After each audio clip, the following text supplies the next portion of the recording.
Hello and thank you for joining me on another episode of the Average EV educational series. Today we're going to be talking about your vehicle's range and other things you might need to know regarding range.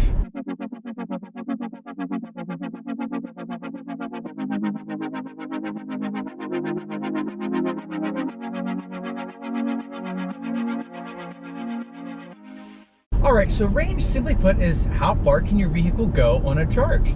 Now, all of the range figures are from 100%, and they are a really good idea of how far you could go if you had 100%. Now, one thing you'll learn as you drive your EV is that your range doesn't always stay the same. It changes, and there's a bunch of reasons why it will change. But the EPA range is a good guesstimate of what your range could be, and then based on these factors that we're going to discuss, your range will either go up or down. Now, higher speed driving, so if you're on highways a lot, you're doing a lot of road tripping, going 65, 70, 75 miles an hour, your range is most likely going to be under whatever the EPA estimate is. Now, that it might not be true for all vehicles, but for most it's going to be a little bit under.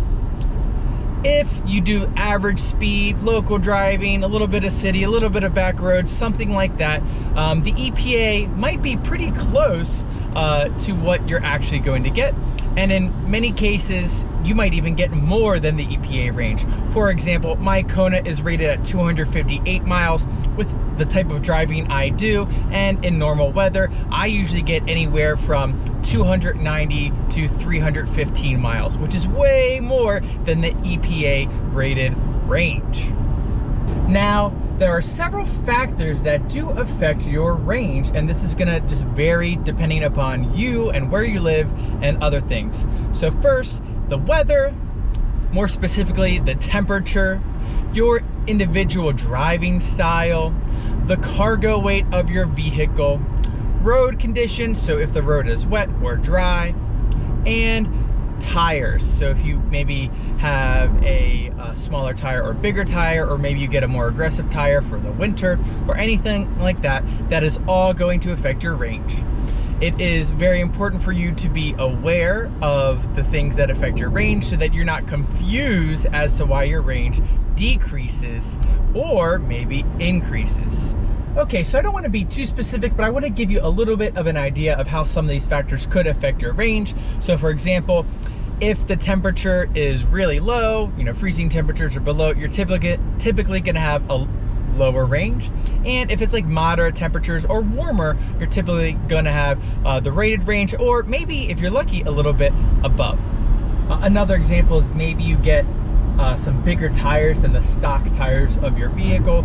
Those are going to typically add a little bit of more friction, therefore decreasing range. It might not be by a lot, but it's definitely going to be a little bit of a decrease just because of the fact that you have a bigger tire and it's gripping the road a little bit more than maybe the smaller tire you had on your vehicle. Okay, so I hope you found this video helpful.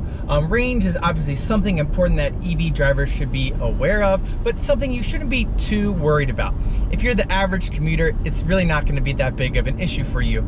If you want to take your EV on a road trip, I would recommend to maybe be a little bit more conservative with how much range you have left when you arrive at a charger. That way you don't have to be stressed out and you can enjoy the drive.